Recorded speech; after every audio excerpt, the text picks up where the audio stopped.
Hello and welcome to episode 137 of the Ego Chall Podcast. My name is Preston Byers, and as always, I'm joined by my co-host, Justin Binkowski. And on today's episode, we're talking the Call of Duty League. The CDL is finally and officially back for Season 5, I believe. And we're covering all the matches from Week 1 of the Major 1 qualifiers. But before we get to any of that, how are you doing, Bink?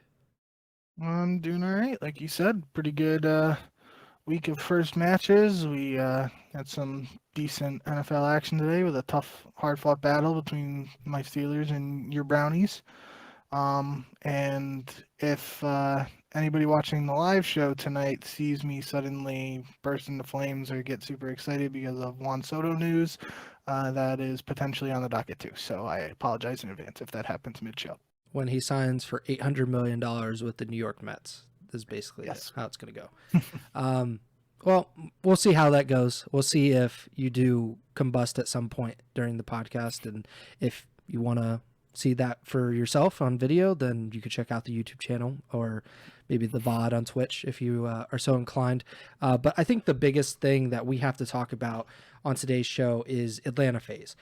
Because obviously they are undoubtedly one of the greatest CDL teams ever. At least this franchise has been consistently dominant in the regular season, one of the contenders for the World Championship at pretty much every single point in the CDL's history. But this week, the first week of the new season of the CDL, was not Atlanta FaZe's best week by any means. They go 0-2 in week 1 of the 2025 CDL season. Let's just start there. Is that a big deal to you, or what do you make of this performance by FaZe in week 1? No, I think the biggest thing is it's not like they're going 0-2 against two teams that are anticipated to be some of the worst in the league. They lost to Toronto, who in our power rankings and the coaches polls and whatever was a top 5 team, probably like 4th, 5th in most people's eyes. And LA Thieves, who is anywhere from 1 to 3 after this weekend, it's kind of looking like 1. But again, it's still really early. We're going to talk about all of these matches. I mean, there's some other upsets in there that we definitely did not see coming, and I don't think it's like massive red flag or panic button time to press the panic button or anything like that. But it's definitely interesting that FaZe dropped both of these matches. The way LA Thieves was playing this week, I'm not really super surprised they lost to them. I do think, especially, they lost the first 2 maps to the Thieves, and I believe they went down to 0-2 in the control, and then they come back in the control, almost pull off a reverse sweep by pushing it to a game 5, just weren't able to close it out there. So they were competitive with the Thieves, especially in maps 3, 4, and 5. So that's a little bit of a better sign. The Toronto series was kind of a head scratcher to me, just in terms of they look good map 1, and then after that it was really just all Toronto. The tissue is definitely an issue, especially in map 4 there. But big picture for FaZe, some of their upcoming matches, they play against Carolina, they play against the Vegas Falcons, they play against Minnesota, Boston Breach, and CLOUD9. So I think with those 5 matches remaining, if they have a losing record in these online qualifiers for Major 1, then yeah, maybe we can start having a conversation about like what's going on there and stuff. But based on that, I mean, if they are able to play the way that we know they're capable of, it's very possible they end 5-2 in these qualifiers and just win the next 5, and we're having a totally different conversation. So long-winded answer, but no, I'm not necessarily worried about Atlanta. Definitely interesting that they lost to Toronto in the fashion they did. Based on the way the Thieves played, not entirely surprised. They just kind of took that one, and Thieves looked pretty good this weekend. So tough start to the season, but obviously I expect these boys to turn things around pretty soon. It would be easy to overreact because we only have these 2 matches to go off of for FaZe and a lot of these other teams as well. But I agree with you. We can't overreact, and we can't judge FaZe as if this is like a new team or these players haven't proven to be able to even turn it around. There were points in various seasons over the past few years where they were downright bad at some points. They were losing matches that they just shouldn't have. Which, you can say that with the Toronto match. I don't think the LAT thing is unexpected by any means because, I think everyone understood if LAT won that match or if FaZe won that match. I think it was a very evenly matched teams in that. The Toronto one, like you mentioned, is not concerning. I don't want to say that, but it's an interesting result because, like you said, they come out, they beat Toronto by 109 points in hardpoint, and then they just don't look nearly that good for the rest of the series. CleanX was excellent for pretty much the entire series, I think. So he drops 33 in game 4, the clincher, but he had lobby high 25 in the control. He had 10 kills, which was the highest in S&D. So he was definitely the star of the show for Toronto, but you can't count out some of these other guys. Beans had 28 in the second hard point. Even CleanX had 22 in the first hard point. I'm surprised at that result, but it is week 1. They had probably the hardest schedule of any team in the CDL for week 1. So maybe, like you said, the competition is probably not going to get much harder, until they play OpTic or something. And maybe we'll get to that a little bit later, but it's something to watch. I'm a little surprised that FaZe is 0-2, but with the competition that they faced, it probably shouldn't be that surprising. OpTic, though, we have to talk about them because that was so. Boston has competed well against many teams in the past. Last year, we talked about on the last pod. I think I said they had 12 Game 5 losses, and I think they were 2-12. So 14 matches went to Game 5s. That's a lot, but in the end, they lost most of them. Well, Boston goes to Game 5, as they are accustomed to do, and they go to Game 5 in the first match, or their first match, of the new CDL season against OpTic, and they beat OpTic in Game 5. They win both Search and Destroys in this series, 12-5 round count between those two S&Ds. Boston also won the second hard point in the series. OpTic won the opening hard point, just a slaughter in the first map. They win the control to go up 2-1, and then they end up losing this series. Again, we can't overreact. We can't say, oh my God, the defending world champions, they're chalk. They, get rid of them, break up the team or anything. But what do you make of that result? And obviously they did have a win later in the weekend. So, but what do you make of that result in particular against Boston? I mean, that's just just a massive shock, right? It's literally the team that won champs against the 12th place team, and the 12th place team from last year wins. Obviously, a different roster than that 12th place team for Boston, but yeah, totally unexpected on my end. I think just about anybody will tell you that they were not expecting Boston to beat OpTic. I think there's some rumors floating around about Shots either being sick or having pink eye, and I think I saw a clip of like Scump saying that Shotsy left his controller in the bathroom at the hex quarters or whatever, and Scump's like, I'm not touching that thing. So there might be some illness or whatever going on in their OpTic, not making excuses or anything. I think Boston played pretty well, all things considered, and that's like kind of just an opportunity. Like I've talked about it on this podcast before. Like, you don't want to play against a really good team to start off the season, yada yada. But like, to play devil's advocate to that point, I make so much time when you're in a situation like this for Boston, 12th place against first place from the previous year.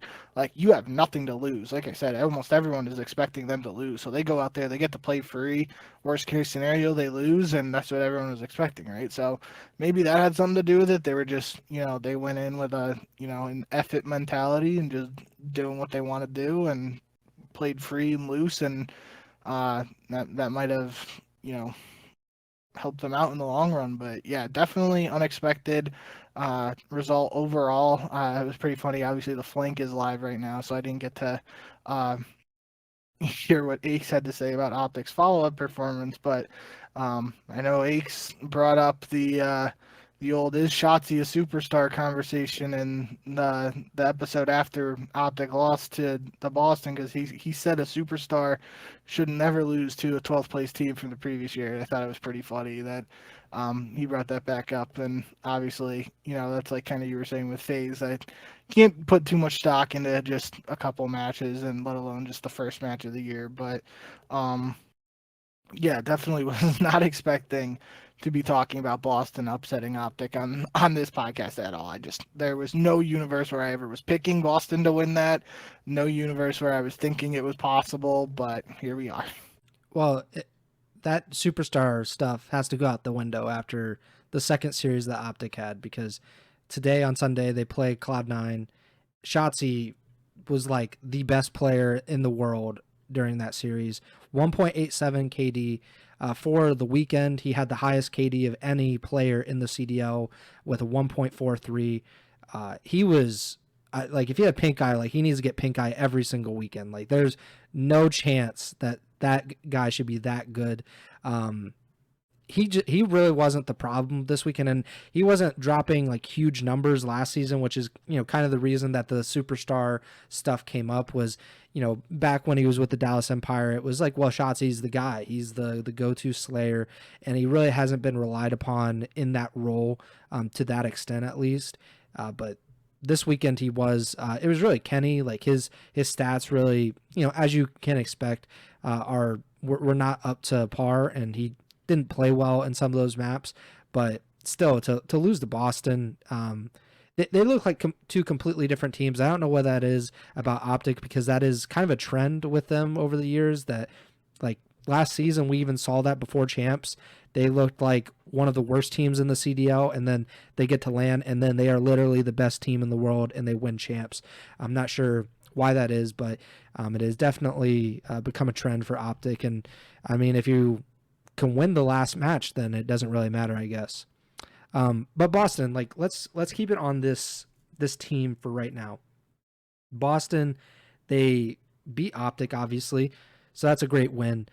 That's already, I think they're already 20% toward their season total from last season, which feels ridiculous to say, but I think they only had 5 wins last season, so they're almost a fifth of the way there. But they already now have 2 Game 5s under their belt as well. They beat OpTic in the first Game 5, and then the second Game 5, they lose to, I believe, Vancouver. Lost to Minnesota, and they lose in round 11, which just feels cruel to get the breach that close. What did you think of Boston this weekend in this roster, which we definitely did not give a lot of hype to or a lot of credit to, because a lot of these guys are trying to prove themselves, at least at this point in their careers. So what did you make of the breach this weekend? Side note, Juan Soto just signed with the Mets for $765 million. So, but yeah. I didn't see any fire, so it didn't really happen. So with Boston, I mean, I know we definitely like rated them lowly and stuff, but I know at least once I said and brought up the notion that this team played better at the Esports World Cup than the previous Boston roster that competed for them throughout the whole CDL and all of its iterations. That's really not like a lofty, low achievement bar. Or low bar. So I know we've talked about it really, but like they definitely, coming into this weekend, just beating OpTic alone is, enough to say like, hey, yeah, this team maybe has a lot more potential than the previous roster. Again, not saying too much. But then you go into the second match where they're competitive once again, and not necessarily against a team of the same caliber of OpTic in Minnesota, even though Minnesota had a really good start to the season here. But to see that, like, this wasn't like a previous Boston team where they went into a match and it's just a total letdown. They just got smoked and it was over. Like, Boston was competitive and they were hanging around, and literally, like you said, a round 11, Game 5 round 11 away from us having a conversation, them being 2-0 after the first week of the 2025 season. So, really an impressive showing. I mean, you could go down the list for all the guys. Snoopy had, played pretty well.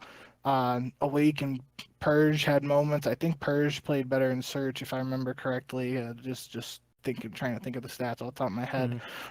But like, yeah, that's interesting that's how the season starts for Boston. And it's kind of like, where do they go from here, right? Like, if they start losing, is it, oh, it's just the same old Boston? Or if they keep winning or, remain competitive, it's like, okay, yeah, things have changed. Like, is Snoopy developing? Is, Cammy back on Treyarch title, MVP Cammy, is he back? Big Wake, is he back? Is this the real Purge after his rookie year where, kind of bounced around, didn't have the strongest debut? Like, it's, again, we don't have too much of a sample size, and well, I guess technically with 2 matches we have the largest sample size possible for Boston, but nonetheless, it's just interesting that this is where the conversation sits around Boston right now, because if it was last year, probably just a different tone, and I mean, we might not even be talking about Boston. There sometimes we just skip over Boston matches, like, yeah, Boston got 3 out, and that's the end of the story. But I think even as we're going through these matches and these teams, like, I don't want to skip ahead too much, but even a team like Vegas that, a lot of people were not having high expectations for, they were competitive, and arguably more competitive than some teams or some pundits might have thought. So, could be a result of the game, which, that's been a case in the past, but it could also just be that, the skill gap or whatever is closing, and some of these guys are, the talent is rising. We're cutting down,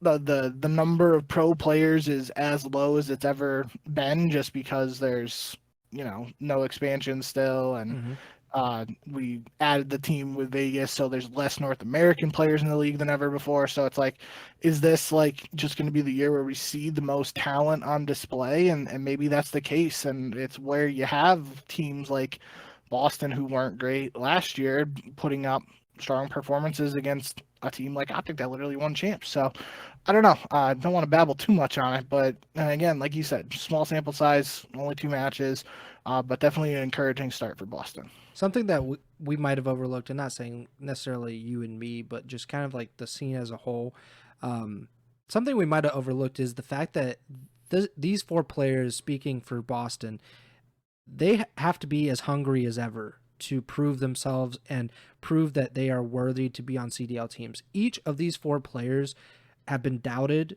to a considerable extent, probably, and have been out of the CDL at some point or on the verge of being out of the CDL.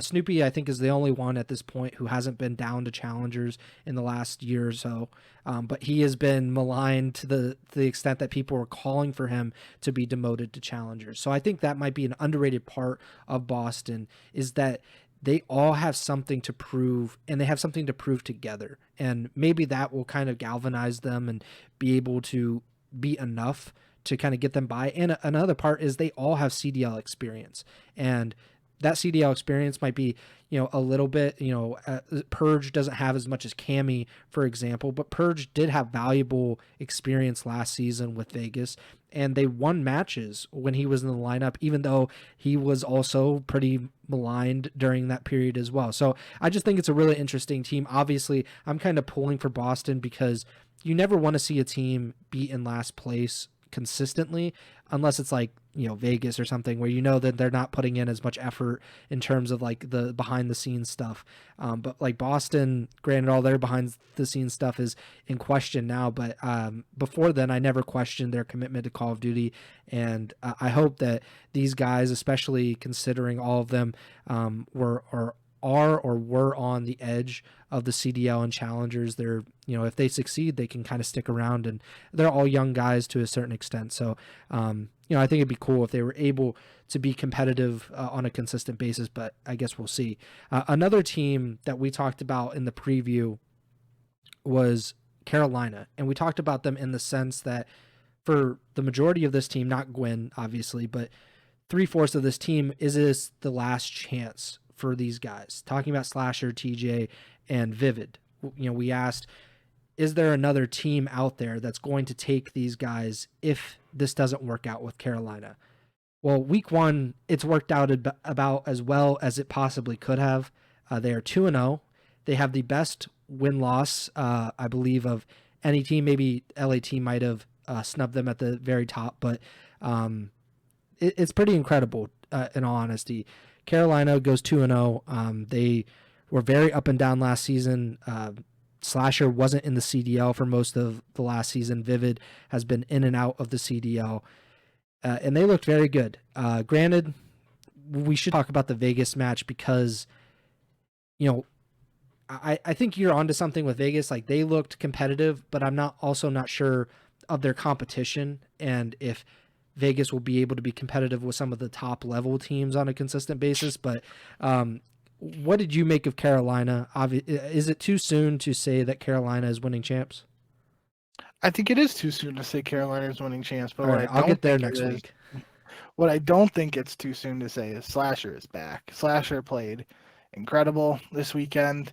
And as I say that, maybe it is too soon to say it again, like based on who he's playing against. Like, he does this against your FaZes, OpTics, and LA Thieves, then I think you can definitely cement the Slasher is back. But no, Slasher played incredible this week, and I just think that's definitely worth mentioning. Kind of like you said, like the Vegas versus Carolina match was a little closer than I thought. Like the second hard point in particular was a 14-point win, and it looked like for a stretch of that Vegas was going to win. It was back and forth towards the end. The first hard point wasn't as close as the second hard point, but it was still the second closest map of the series, and then Vegas looked really strong in the search, and I was thinking in the back of my head, oh great, here we go again, a Carolina team where I say that they should be really good in search, and you could make the argument that on paper, with the names that this Carolina team has, that they should be an even better search team than what we were saying last year about Carolina, when I kept on saying they should be a good search team, and they were up and down in search all year long. They lose this search to Vegas, and I'm just sitting here thinking, like, oh, you got to be kidding me. Like, we're going to go on the pod. I got to sit here and talk about how I thought Vegas or Carolina was going to be a good search team, and they're losing the Vegas Falcons in search. But no, and then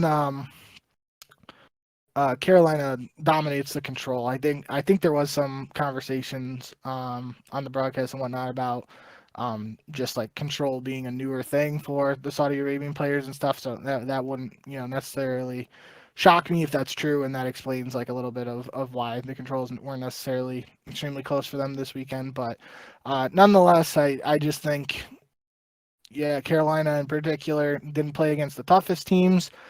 Second match against Gentlemates, like that's definitely on paper at least a tougher matchup than Vegas, and they were still able to get the win there. Slasher plays really well again, so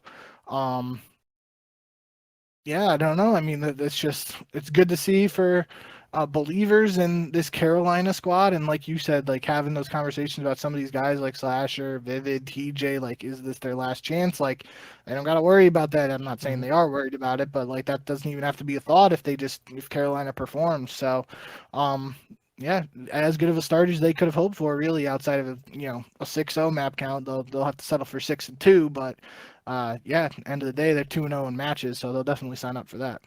The second match is what I was really impressed by with Carolina. Like, they, yeah, I guess you could say they struggle with Vegas to an extent, but they were pretty dominant against LAG. Like, they beat Gentlemates by 90 in the first hard point. They beat him by 100 in the second hard point. 6-2 SND. They lose the control, but I mean, you look at Gwen, 1.39 KD, Slasher 1.2. They both had 97 total kills in that series. If they can play at a consistent level as a duo, and they can play at a really high level, they're going to be very, very difficult to beat. Granted, that is a big if. We haven't seen Slasher at the top level. Well, we saw him at certain points with FaZe at the top level, but I think we all want to see it now, and if he can do it with this supporting cast, and if Gwen can continue to ascend, this team has a way higher ceiling than I think anyone would have imagined when the roster was announced. But also, I'm not entirely sure what to make of Guerrillas, Gentlemates. Like, the team was extremely disappointing for week one. This was a team that I thought could really compete for the 4th place spot, and they very may well do that. But this week was not their week. I think we should talk about them in that first match. They played the opening CDL match of the season, and I think they really lost that match more than Minnesota won it. And that's not to take anything away from the Rocker, but I just felt like LAG kind of threw away that S&D. They threw away a few. They almost came back in the hard point, which would have been an incredible that first map of the CDL season, and it's a 250-243 banger where Minnesota barely hangs on. They were up 244-206, and LAG comes storming back, gets within about 50 points, or gets within about 10 points, and nearly win it. An incredible map, but I came away from this weekend being more disappointed in LAG than a lot of. I didn't think that was going to be the case. What did you make of their performances this weekend? Yeah, I didn't necessarily look at it that same way. I think there were some moments in particular. I thought Linz in that first series against Minnesota played pretty well, and that was like one of the talking points for us heading into this season, was just like Linz quote unquote stepping into the Hydra role on the 2023 New York Subliners champs winning squad. So to see him have those strong performances, even though it didn't result in a win, like it wasn't like a total, just absolute stomping and they got spit on and we're talking about them making roster changes already situation there. So that was at least encouraging for me. I do think you can make the argument that LAG should have won both of those matches. Like on paper, we both picked them to beat Minnesota. At least I don't even remember my reasoning for picking Carolina over Gentlemates in our pick'em, but I did. So you obviously expected them to go 2-0, and I wouldn't be surprised if a majority of people did as well. So from that perspective, I can understand how you could say it was disappointing or just not what you were expecting, but there were at least some flashes in there for Gentlemates where it's like not everything is all doom and gloom for them early on. Would have obviously, if you're a supporter, and I will say on that note too, I believe like first match of the year, the Go Taga co-stream had like over 60K viewers or whatever it was, so that was encouraging to see as well.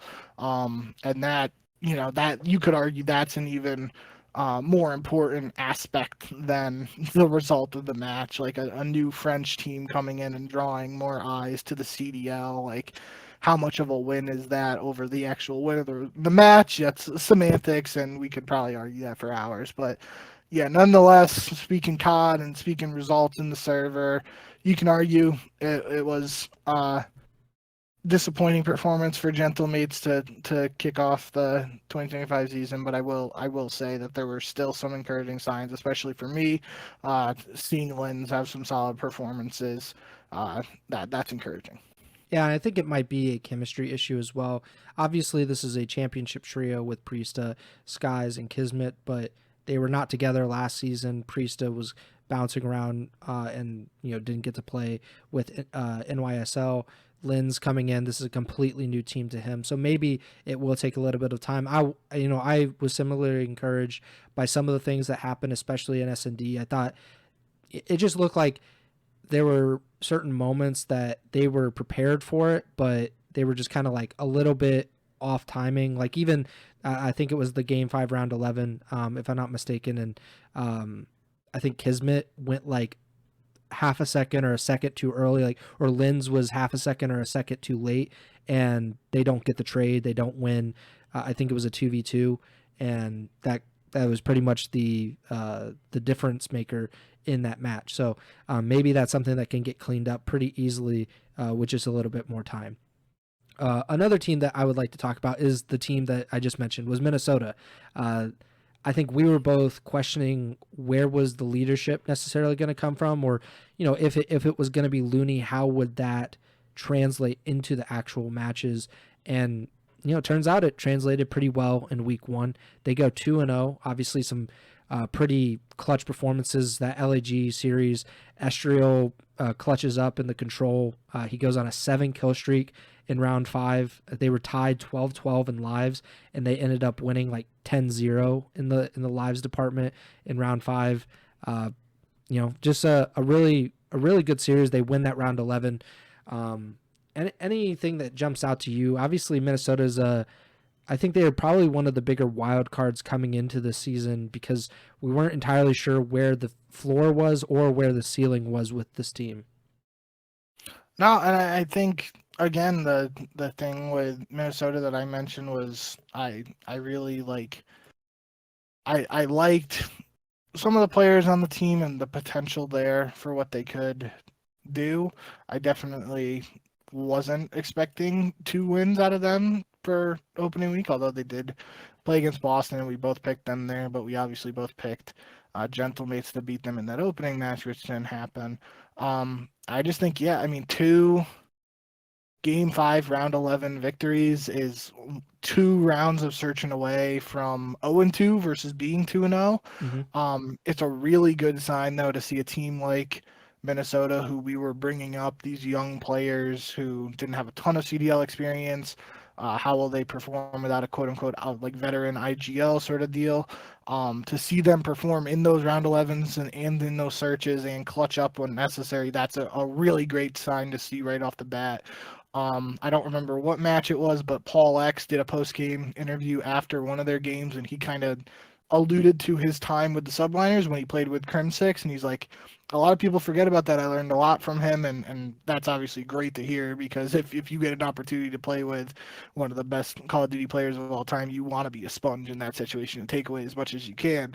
But to think about Paul X being the IGL for this team, that's not something that for anyone really it's going to jump out and be like, oh yeah, this team's going to the top now because they got Paul X as the IGL. But it's something that you can build off of, and if he was able to learn anything from Crimsix in his short amount of time that helps translate into wins now for that team, and they're able to build off of that, that's just a really good thing to see right off the bat and to build on. And I just think, especially you look at the stats for both of these series, like in the Gentlemate series, they were all 4 players in Minnesota were in the negatives.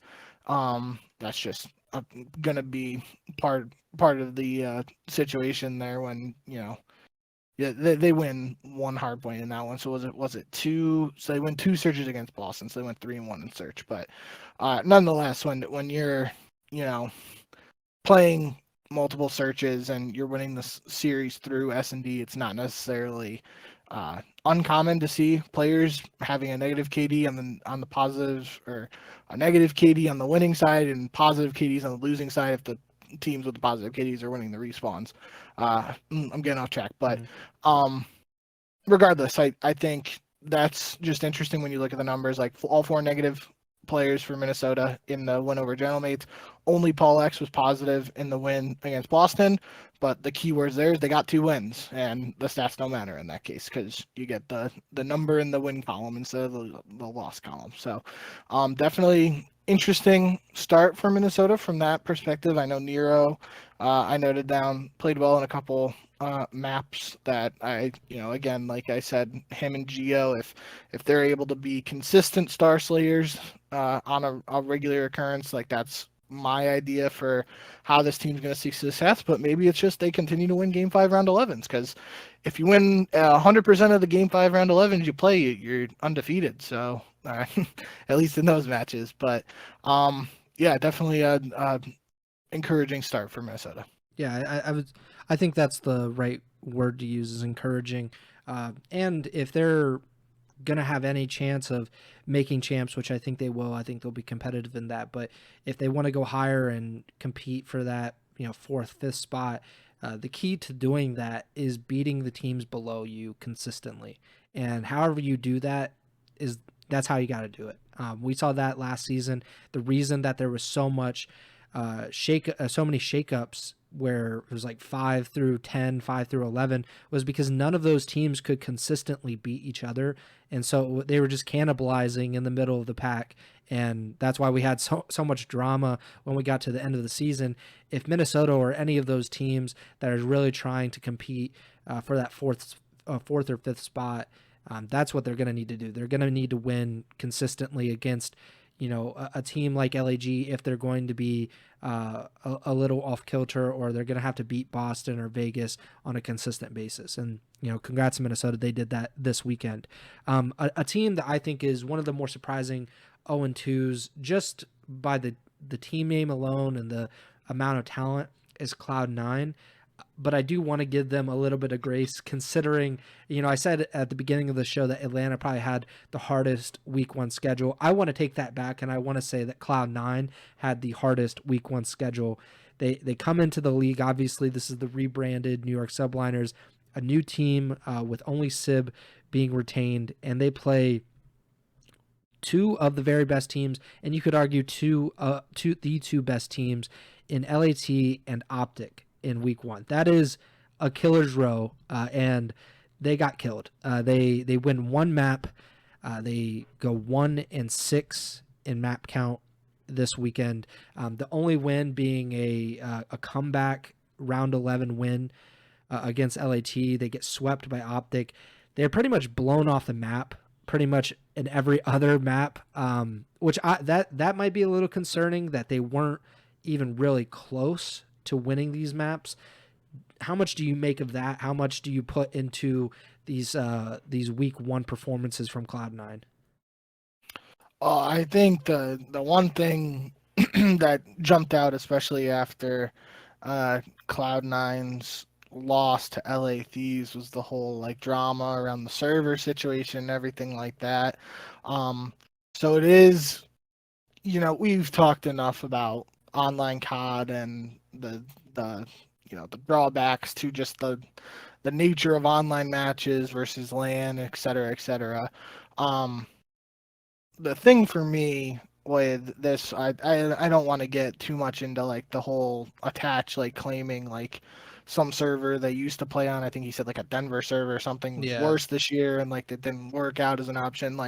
All that regardless, just the fact that CLOUD9, as far as I'm aware, at least, I believe this is according to that opening podcast that CLOUD9's COD team did, or maybe it's just fugazi that I'm making up. I don't think it is, but as far as I'm aware, at least, I believe it was said that CLOUD9 made the Call of Duty team move to Los Angeles to compete, and I think as far as I know, the team is in LA, and I believe they are living CLOUD9 has either facilities or houses where they have the LCS team. It's not the LCS anymore, whatever it is for League of Legends.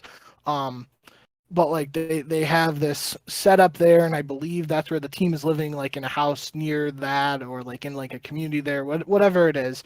But just the notion of them, I know CLOUD9 is quote unquote new to Call of Duty and coming back and returning, but the players should have been able to say something look, in the current landscape of Call of Duty, the majority of teams are playing in Texas, and teams that have competed from California in the past have been at a severe disadvantage in these online matches. The online matches are an important part of the schedule. Whether you agree with that or not, that's just not up for debate, because we can sit here and talk about it, but it is a reality that's not changing unless we somehow go back to the 2020 home series schedule that just didn't pan out. Online matches are here to stay in some form, and having the team go to LA when as a player signing with CLOUD9, someone again, I'm not going to put it on Attach, but Attach is the brand personality really here for the team, and he should be a veteran. We've talked about it, one of the players who's been around now the longest of active players competing. He should have been able to talk to Jack and be look, I know you want us to be in Los Angeles with the CLOUD9 where everything is going on. I think that is going to put us at a severe disadvantage in these online matches, and obviously if that puts us at a disadvantage, that could make our performance worse, that make things look worse for the brand, yada yada. That should have at least died. Again, that could have been a conversation. Cloud9 could have just been like, yeah, we don't care. We want you guys in LA. Yeah. Like, regardless, we don't know any of that. I just think, like, the fact that we're going to sit here and, again, these are tough matches that Cloud9 played. And you can't say, like, maybe if they were on less of a ping disadvantage, maybe the matches are closer, maybe they win. Like, I guess you can say that, but at the end of the day, these were going to be tough matches for Cloud9 regardless. If we have Cloud9 out here losing to some other teams that on paper they should not be losing to, and that's because of like a ping disparity, then that changes the conversation a little bit. But I just think like it's a really tough situation where we don't know all the details and what's going on, but if the players weren't able to at least like express that competing from Los Angeles in these online matches that determine your seeding for the lands, and that could put us on the back foot and set us back to start the season, set us back going into the lands, put us in the losers bracket to start matches, et cetera, et cetera. I could ramble on that for a while and I'm already getting worked up, but short answer, I just think it's tough to, we've said it where there have been the matches where like LA is playing teams on the East Coast and it's lacrosse. When the Florida Mutineers were playing from Florida and playing against the LA teams, like saying like there were issues, like that's just always going to be happening now with these online matches, and there's really nothing we can do about it. It's just an unfortunate situation and circumstance, but it is a reality, and that's just the situation that Cloud9 is going to have to deal with now for the rest of the year, unless there's some solution the league can come to either like fix those servers or find a server that's in between where these teams are all playing in Cali that's a little better connection wise for both people. I don't know what the solution is. End of the day, it's just these were two matches for Cloud9 that were going to be tough, even if they were on LAN, and I think it's tough. I really don't know. And Attach, he said that they were made to play on a combined 140 ping for the match against OpTic or forfeit. And he said there's a server where the pings are even, but not allowed to play on that according to the CDL. So there's some kind of disconnect. Like, yeah, I didn't see that. So that's even crazier. So that's the OpTic one. Obviously, there were server problems with the Thieves match as well. I think overall, like you're hitting the nail on the head that like it is a C9 problem, like an organizational problem as well, that they're making like, this is according to like one player or like, we don't know all of the details, I guess. But let's just say Cloud9 is making their players relocate to Los Angeles to play from LA rather than getting to pick where they want to play, which would have been Dallas. Okay, like I see their point, but it's also not competitively viable, or it's going to be even harder on these teams. We've seen LAT in the past, like they forced their guys to play from LA, and they would always complain, especially when they played like Atlanta, because that's literally cross country, and whatever server is gonna like be best is probably be best for LA is probably not best for Atlanta, and vice versa, and it just causes all of these issues, and it causes inconsistency, which is pretty much exactly what these Call of Duty players don't want. It creates inconsistency in the scrims because you're not getting as high quality of practice as you probably could if you were in Dallas scrimming other teams that are in Dallas. You're also, obviously the matches are very, very important. There's so many online matches in current CDL that you're just putting yourself at a huge disadvantage in terms of CDL points, and therefore how you're going to be seeded in the new minors, which are also online, and it's I believe a single elimination tournament, so it's even worse in that it only takes 3 maps and then you're out, and then you go to these majors and you might start in the losers bracket. Again, it only takes 3 maps at that point because you did so poorly in the online matches. Granted, I don't want to wave away some of the that this is the entire problem with C9, or that the reason that they lost to these two teams who are, like you said, this was going to be a tough matchup regardless of it was online or offline. But I think it's a good point to raise that there's an issue here. And I mean, it's the issue with the modern CDL in a nutshell, that this is CLOUD9 New York. These guys have been relocated to Los Angeles, even though they want to play in Dallas. That is you would assume, at least. Yeah, they would probably be best suited to play from Dallas or near Dallas. That's kind of ridiculous in and of itself. Like, there are 3 locations.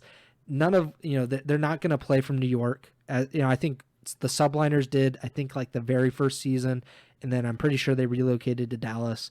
It's all stupid. I believe, like, we have to figure this out. I don't know if, like, an LCS model is viable.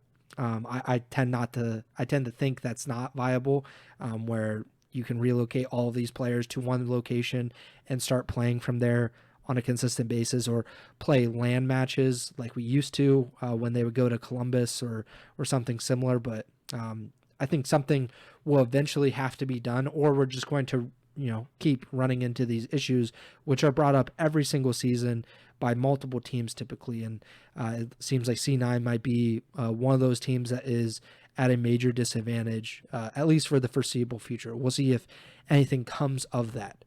But I do think it's an interesting point.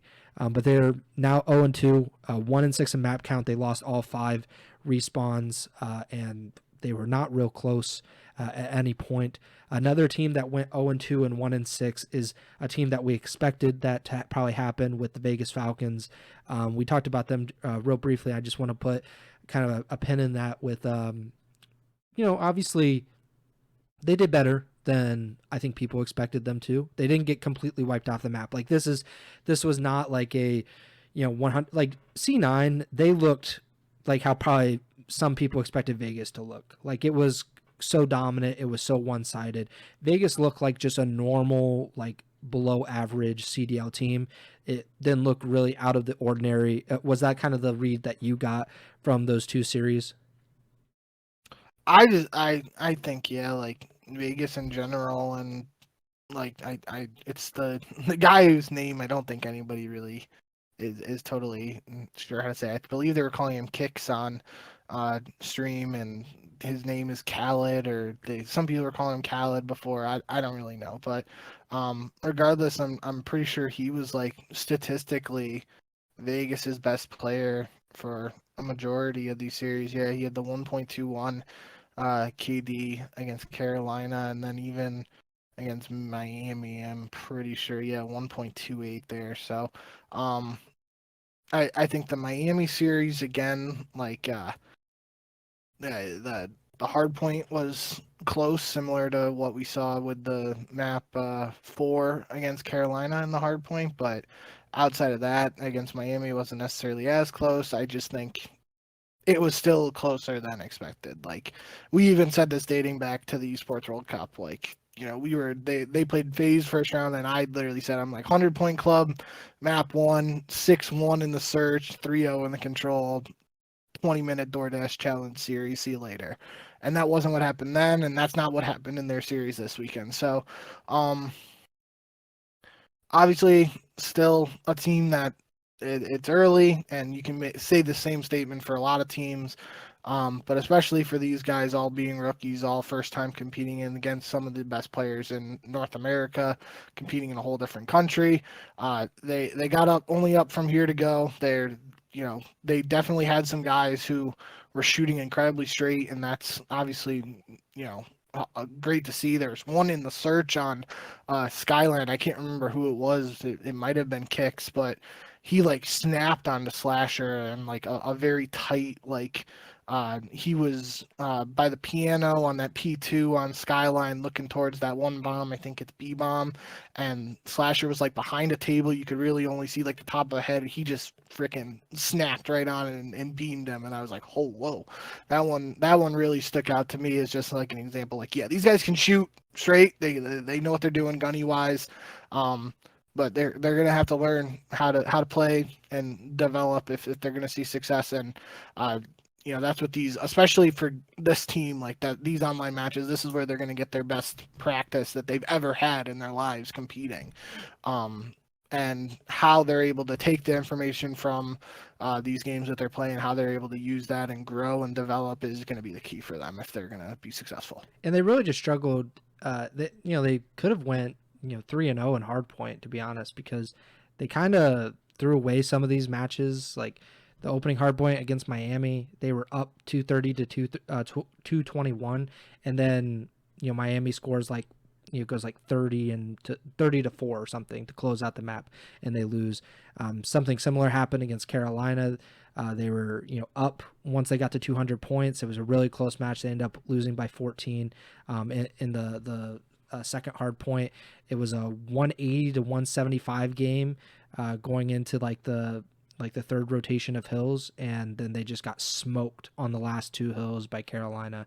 They lose that first hard point. So I think that's a really competitive series. Like even if they're 1-6, but they, like I said, they look like a normal CDL team, not like four Jimmies just coming off the street and getting absolutely smoked. Like it wasn't that, and I think that's a positive sign, and hopefully they can just get better. Even like the practice that they're getting over here on a consistent basis should be so much higher than they would have gotten elsewhere. So that'll help a bit. Big time. Two teams I want to talk about, and we can kind of lump them together, is Vancouver and Miami. They both went 1-1 this weekend. Vancouver, they went to Game 5, Round 11 both times. They win one, they lose one. They lost to Toronto, which they were more competitive against the Ultra than FaZe was, which is a pretty good sign for them. Miami, they also go to Game 5, Round 11. They lose, and that's pretty much the difference. They could have gone 2-0 had that Round 11 gone differently. So what did you make of these two teams who, are kind of wild cards in of itself? Like I didn't think that they would necessarily be the top teams in the league, but they definitely were very competitive in week 1. Yeah, I mean, I think that's kind of like what we have talked about, just like middle of the pack, sort of seeing who separates themselves out from the other squads in that group over the course of the season. Again, small sample size here, but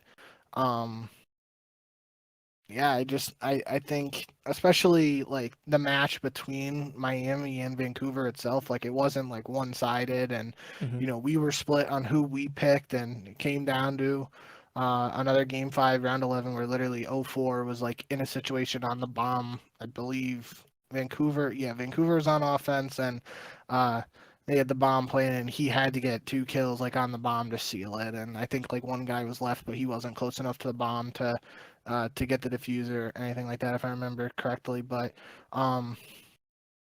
yeah, it's like these teams have that potential to be really good, and they also have the potential to be just in the middle of the pack where they're winning some games and losing some games. And that's kind of what we saw. Like we saw Miami beat Vegas, then they lose to Vancouver. We see Vancouver, who's why am I already forgetting? Oh, Vancouver's first match is against Toronto, and I think that was probably closer than some of us would have thought, especially after Toronto beats Atlanta, right? So yeah, it's one that's tough. That Game 5, Round 11 could have went Vancouver's way too. I'm pretty sure there was a bunch of kills traded on like the low bomb site there in protocol, but I believe I think Kleenex got first blood and then got traded, or it was vice versa. But regardless, yeah, it's just two teams. Like I think Vancouver, like I said, their 0-4 had like a game-winning play against Miami, and that's one thing we highlighted heading into the season, where you said like Abuza and 0-4 are the guys coming back from the previous roster. If they're going to be successful, those guys gotta play well, and that's an example of 0-4 coming up clutch when he needed to there. And then for Miami, man, Real really played well, especially in that loss to Vancouver with a 1.5 KD for the L. That's just tough. And I believe Rancor, I know their first match was against Vegas, but Rancor had 1.07 in his debut too. So he did the the post game interview after that match, I believe, and he seemed like just a guy who's excited to get an opportunity to be in the pro league, and yeah, it's going to be interesting to see how that works out. I think he played well, given the opportunity that we saw from him, and that could be. Um, I I don't remember. I'm mixing up where I heard it. I think they mentioned it on broadcast how like now like Metals is just going to be full time sub with Real, and Rancor is going to be on the AR with Lucky, and that could like be something that helps take Metals to the next level. And Metals was already having some good moments leading into this year, Mm-hmm. so.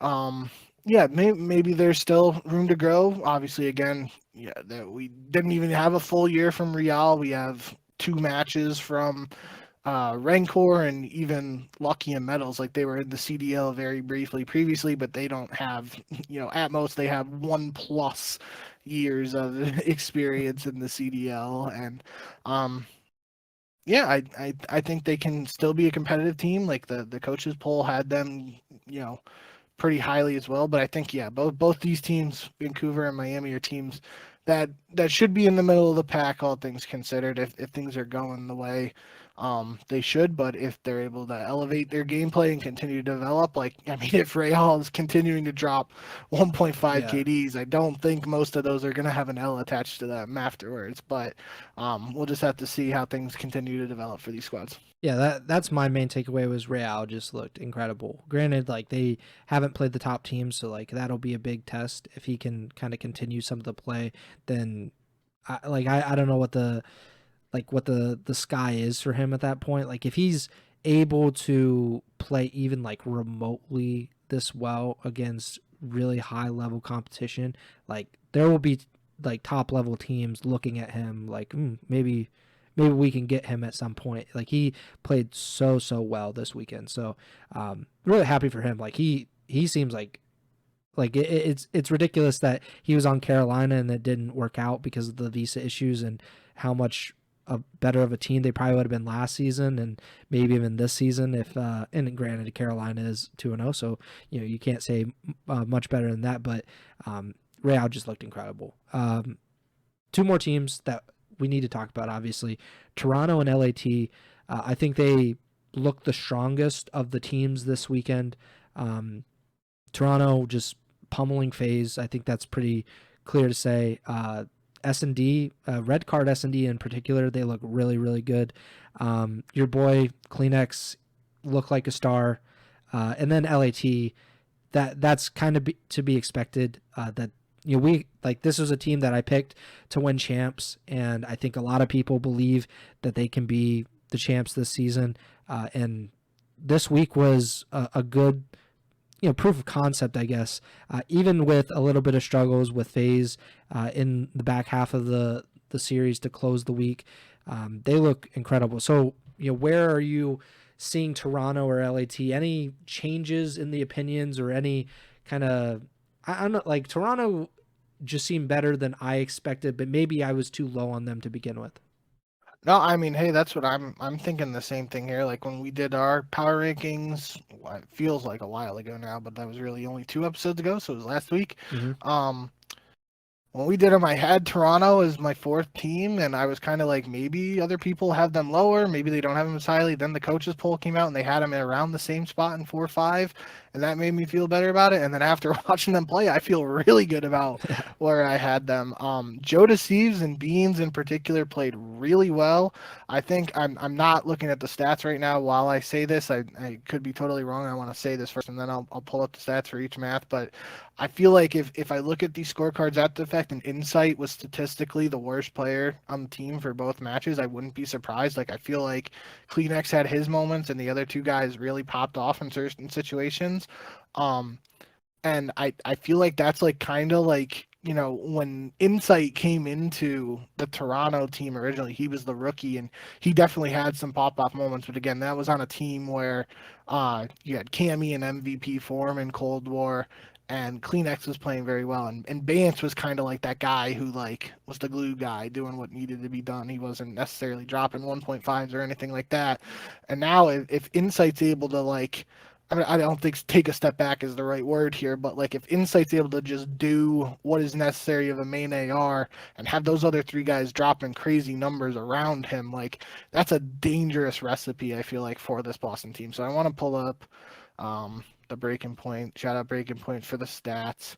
I guess technically he did have the fewest kills for Toronto against Atlanta, so I guess I'm totally not crazy on that front. And then he had the lowest kills for Toronto too against Vancouver, but he had a 1.1 KD. So, um, we always profess here on the Ego Chall stats aren't everything, but I think general feeling there for what I was feeling is kind of on the money. And again, small sample size, only 2 matches, could be a honeymoon phase for the team, yada yada. Mm-hmm. We'll have to see how it goes from here. The thing that stood out to me the most, though, for Toronto, and obviously you can say the win over FaZe, that yes, that definitely stood out to me and wasn't expected. But in the post-match interview, I believe for the Atlanta match, they were talking to CleanX, and it might not have been after the Atlanta match. Regardless, though, there was a post-match interview for one of the 2 matches Toronto won this weekend with CleanX, and to paraphrase what CleanX essentially said was that he was saying that they were talking about playing with Joe Thieves now as the sub, and he was basically saying that he has to slow down a little bit because Joe Thieves is so fast. And if you're a longtime Call of Duty fan, like just hearing that sentence out loud, regardless of how exactly it was worded, just the notion of CleanX having to slow down to play with another sub who is faster. I feel like if I had said that, like the only person that would come to mind would be a Beezy, if a Beezy and CleanX were playing together. Like hearing that is like something CleanX has to adjust to. Playing with Joe Thieves is just kind of mind blowing to me, and that's also scary at the same time. Like I feel like a more methodical CleanX even could be like really just like almost like Super Saiyan CleanX or next versions or evolved, however you want to say it for CleanX, because he's still gonna have his moments where he's flying around the map and going fast and just doing what we know the tissue is gonna be able to do. But if he's able to also have those moments where Joe Thieves is just going rogue and he's playing behind him and playing a little more slow and structured and making sure he's getting the trades, and then kind of like Joe Thieves flies out, gets 1 or 2 kills or whatever, dies. CleanX follows him up, gets that trade, then gets the next kill. Like I feel like that just opens up the map so much for Toronto, and that could really be a strong recipe for success for this team. So hearing CleanX say that was really just like, wow, I can't even believe that's being said. But it's also at the same time just an incredibly dangerous thought for what this new sub duo on Toronto could kind of unlock for CleanX and the team as a whole. So I'm really excited. I already, like you said, I like CleanX a lot. I like watching him play. Now after hearing that and thinking about it and even just like saying this out loud, I'm even more excited to watch Toronto play going forward. Yeah, Toronto, like every single time, they seem to create an iteration of their roster that's able to compete, even if on paper it might not be the most exciting. I mean, like I don't think this team, especially when you have Scrap and Envoy last season, like that's an all-star, like super team kind of vibe. Like bringing in Joe and bringing in Beans was not that. It was more these guys can fit with our current players, our existing team. They can kind of fit and mold together and be a better team, or be a good team. And maybe we don't have the star value, but we're going to be a good team nonetheless. And they showed that this weekend. They are now 2-0 and sitting in a tie for first place, along with Carolina and LAT and Minnesota. Like that's really great, and I was surprised, and maybe when we do our power rankings again, I'm gonna have to definitely adjust where Toronto is in relation to the rest of the league. But yeah, what were Well, you saying? yeah, you kind of lumped in LA Thieves there, and we've kind of talked about them Mm-hmm. indirectly, but I just think in general they looked amazing. Like I said when we were going over the FaZe match, there was a point there where I thought that LAT was going to 3-0 FaZe tonight, and obviously again FaZe made it more competitive and made into a really good match. So that was good to see from a FaZe perspective, but from an LA Thieves perspective, like they had 200-point club hard points this week. I mean, I have all the scores here down for every match, and I really don't remember any other 100-point clubs. Like there were some that were close. I think like maybe the OpTic C9. Yeah, OpTic C9 was even 250, 130. So like there were some close, but I'm pretty confident in saying that LA Thieves had the 200-point clubs in hardpoint. I'm just scrolling through the scores here. Yeah, OpTic had another 250, 136 against Boston. So OpTic was close, but not quite 100-point club. Regardless, LA Thieves looked really dangerous, and that's kind of what we were saying. Like, that's just how good is this LA Thieves team going to be? The expectation is championships, plural, multiple. And based on what we saw from them, that's definitely a possibility. So that's encouraging for Nadeshot and crew. Um, on a, obviously Hydra played incredible and had some really strong moments in these opening matches, but I just think it's worth highlighting because it was one of our storylines from last episode. Is Envoy in particular had a 1.18? Is that an 8? I can't. Six. My eyes are hurting. This 1.16 KD. against Oh, that was his total KD this weekend. Cloud. Okay, he had a 1.18 against Cloud9 and a 1.15 against FaZe, and he had 100 kills against FaZe. I feel like I'm not going to do it again, but I feel like if I went back and looked at Toronto series last year, if you told me there were 0 series where Envoy had 100 kills last year, I would probably believe you, unless maybe like one of the grand finals or something where it was a 7-game series or more maps played. But regardless, that's a really encouraging sign for something we talked about. Envoy having like a comeback player of the year type year. Already looks strong and a potential candidate for that made up award that we made up.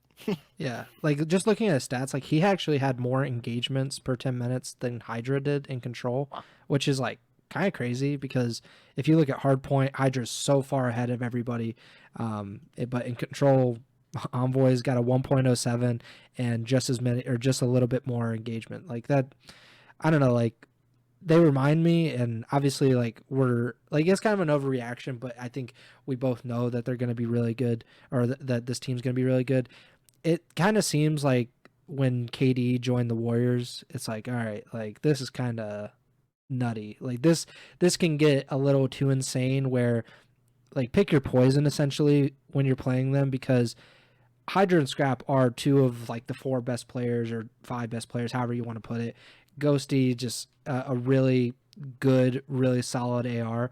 And then if Envoy is like, if he can recapture what he had with LAT before, like they're almost unstoppable. Granted, there are super teams that if they're playing at their highest level will give them a run for their money, and it will be like the Avengers basically. Like these 2 teams are if the top 3, and if Toronto is able to kind of unlock something with slower tissue, then I guess we'll see. Like it's pretty exciting, I think. Like even more exciting than last season because the talent was a little more spread out, but this one is like it's so concentrated on LAT that I think it's really exciting, and I kind of want to see how high they can go. Granted, week 1 there will be some struggles, I'm sure. There will be some rough patches, but week 1 was about as good as it gets for LAT fans. Just overall thoughts and opinions on the meta and the maps. As you know, this is the first official weekend of action. Obviously, we've seen stuff in scrims or ranked play or just streams in general. But to see it in action, I thought, one, I've already seen enough Vault for the rest of my life. That map was played incessantly. The meta is pretty usual. Like, there's not much, and that's by design with the GAs. So any takeaways from week 1 for you in regards to the meta and maps? Yeah, I mean, I hate to break it to you, but at least based on what we have right now, I think we're going to be seeing a lot of Vault going forward, and I don't think Yeah. that's changing. The one thing on a similar note that definitely did jump out to me is that Volt was literally played as the control map in every single series this weekend. It is worth noting that there are only two control maps in the rotation right now. The other is Protocol. So simply Protocol was vetoed by every other team, and Vault Must was suck. played.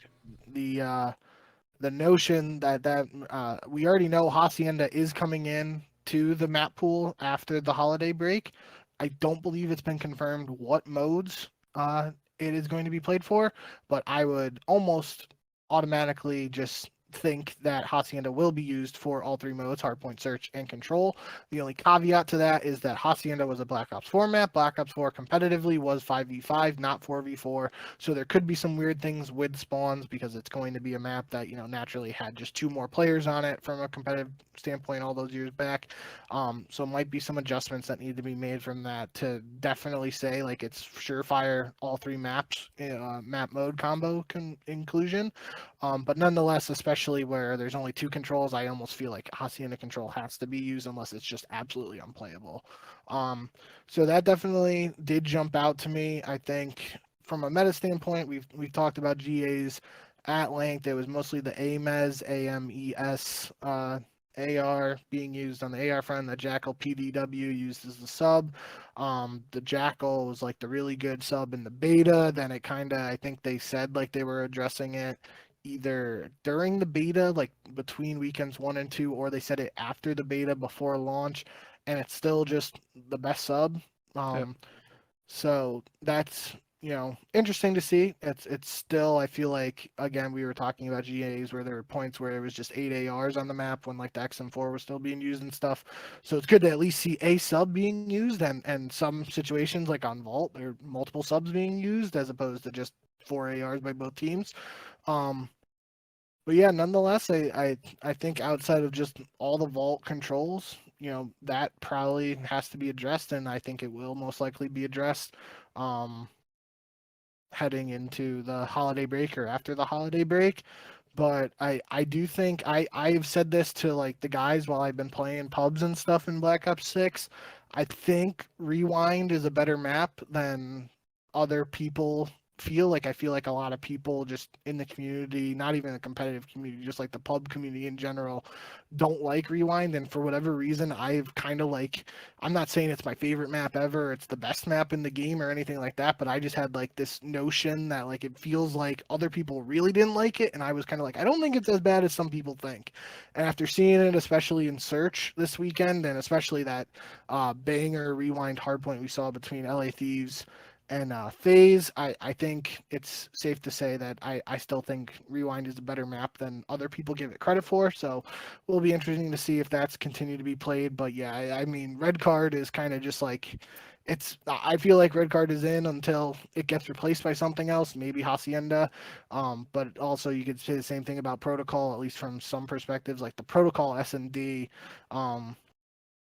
That one bomb site under the map, that's kind of just like a who gets in there first. And if you don't have a trophy system and you get hit by stuns and nades, like you're just gonna lose because they're gonna get control of that site. And I do think from like a search and destroy enthusiast perspective, I like when not all of the maps are just defensive favored. I do like when there's a mix in there of a map that if you get the bomb down and lock it down, like you can win, and that can open up some interesting strategies from a veto perspective and stuff like that. So I really like that aspect of it, but I do think it's gonna get repetitive if we see protocol S&D just 11 rounds of offensive wins where the offensive team is sprinting underground and playing the bomb as fast as possible. There, I do have to say, I think it was in the Vancouver Toronto series where Vancouver like made a sprint push for the other bomb site, and there's like a helicopter by that bomb site. And yeah, it was Vancouver. I think it was against Toronto, and like O4 was in the helicopter, and it was like unshootable. Like you could not shoot him out of that helicopter facing it. You basically have to flank to like get a better angle of it. So that was kind of like, yeah, I guess it makes sense why all the teams are flooding underground. But yeah, I kind of just yapped there a little bit, but I do think initial impressions are the map pool inevitably could be improved, and hopefully Hacienda is at least that short term, uh, you know, sort of fix or stabilization that we get in some capacity, and then as more maps get added, then maybe the map pool will continue to develop. Hopefully we get like a Raider standoff or some of the other classics in there, and gameplays wise, the game was enjoyable to watch, and I feel like there were a lot of like interesting gunfights and stuff like that. So I think we get some of that the Black Ops 6 feel and gunplay on some of these staple maps. Like, could be in for a really good year. I saw a tweet from Doug Lieb, who I think he used to work for LAG, and he does like data analysis for COD, and he said a couple random thoughts after 2 days of CDL. Hardpoint is too fast, and I think that was one of his points, and I thought it was interesting just because like it is like it really is too fast in a lot of ways, because it doesn't feel like the punishment if you get team wiped or you get like thrown out of the hill. It doesn't feel like it's as great of a punishment as it probably should be. Like if the hill gets broken and you go 3 down in some of the past games, and I'm gonna sound like a boomer now, but like in some of the past games, like that's kind of like a death knell. Like that's 20-30 points that you just lost. But in modern COD, it's like nothing, because like it's almost like you're right back in the action immediately. And then I saw Brian Saint, obviously the head coach and GM of the Carolina Royal Ravens, and he replied to that tweet, and they said, they cooked my boy Slasher for saying we should try scrimming with an extra second of respawn delay in hardpoint to see how it plays weeks ago. So it does seem like we need to, maybe adopt the Slasher World League. Maybe we need to get it back in there. I think it's an interesting point, like, to try to slow the hard points down, where making bad plays or being reckless and just playing so fast, it can have its drawbacks, and it can be a punishment by itself. So maybe that's something that will be put in place or, come at a later point, but probably not. I just thought it was an interesting point that was brought up by those guys. But yeah, the maps are going to be bad. Like, there's just too few, and that's a modern COD thing as well. Like, competitive maps are just so far and few between, it feels like. And, we're relying on Hacienda to come in and like save the day and, help us out. But there's no guarantee that it will play the same way or that it will really be the map that we need it to be. Head Ego Chall correspondent Tremor said in chat, Hacienda has been ruined due to the window above connector. So I haven't played it, and I don't know what window he's talking about, but obviously if Tremy's saying that, that's definitely puts a dimmer on what I was hoping out of Hacienda coming into the map. Yeah. I mean, that's how it goes every time. Like they bring something back, but it's never the same. And they added doors, now they're adding windows. Like, yeah. So the standings as we go through, so we're obviously just through week 1 of the qualifiers, but each team played 2 matches this weekend. We have a 4-way tie for first place: Carolina Royal Ravens, Toronto Ultra, LA Thieves, and Minnesota Rocker. Then there's a 4-way tie for 5th place, all with 10 points. They all went 1-1 this weekend. That's OpTic Texas, Miami Heretics, Vancouver Surge, and Boston Breach. And then 4 0-2 teams, all with 0 CDL points. That is the Los Angeles Guerrillas M8, Atlanta FaZe, Vegas Falcons, and CLOUD9 New York. Obviously, the 4 teams we all expected to be at the bottom of the CDL after week 1. But there's a lot of time to go. I think we have 1 more week of qualifiers, and then we have the minor and then a break, if I'm not mistaken, or maybe the minor is after the break. I can't remember off the top of my head, but I'm pretty sure there are like 2 weeks of online qualifiers, and then there is a pretty sizable like 3 to 4 week break for the holidays, and then we'll be back in sometime in January to finish up the qualifiers before Major 1. But we will be back nonetheless next week. Well, real quick, pick 'em. Not our greatest week, I will say. It's maybe not a good sign for the rest of the year. But it's really just day 1. Yeah. I went 7-5. You went 8-4. But yeah, it was pretty interesting. I thought this was kind of a surprising week 1. There weren't too many surprises last year, if I remember correctly. I think it was a kind of chalk week one, but this one was definitely not that. And it's going to be an interesting year, I feel like. Jeremy just said in chat we got to bring him back. I mean, he's 0-1 lifetime, so I don't know. When you're winless, there's not a lot of incentive to bring him back. But before we wrap it up, I just want to run through all the results real quick, just say what they were, to make sure we actually said it. So just on Friday, Minnesota beat General Mates 3-2, Boston beat OpTic 3-2, Carolina beat Vegas 3-1, and Toronto beat Atlanta 3-1. On Saturday, we had Miami 3-0 Vegas, Minnesota beat Boston 3-2, Toronto beat Vancouver 3-2, LA Thieves beat C9 3-1, and then today, Sunday, December 8th, Carolina beats General Mates 3-1, Vancouver beats Miami 3-2, OpTic 3-0 C9, and then LAT avoid the reverse sweep and beat Atlanta 3-2. Alrighty then. We will have, I believe, another 2 matches per team next week, if I'm not mistaken. But we will be back on Wednesday, this coming Wednesday, for the live show. So if you want to watch it live, we'll be streaming the show. Should be like 10, 11 p.m. Wednesday evening. But the best way to make sure that you can catch that live stream is to follow the Twitch stream, which is twitch.tv/Ego Chall Podcast, or subscribe to the YouTube channel. You could look up Ego Chall Podcast on YouTube. We live stream all of our podcasts there. We're doing 2 shows a week, reminder. So we'll be back on Wednesday night, or if you're a fan of the podcast version, we will be uploading them Thursday morning. So we will be back then. Make sure to subscribe, follow the podcast feed wherever you're listening or watching on Apple Podcasts, Spotify. They're on YouTube as well. Follow us on Twitter at JBink with 2 Ks, at Pres Byers, podcasters at Ego Chall Podcast. And we will be back Wednesday night for the live show, Thursday morning for the podcast. That does it for me. Bink, take it away. Yeah, thank you guys as always for all the support. For those who enjoyed the YouTube version and whatnot, Preston's also experimenting a little bit, it looks like, with some more short form clip-esque videos, just taking components out of the live show and the full hour-plus length version of the video, so maybe you don't have as much time or you just want to see like some little snippets on certain topics or whatever.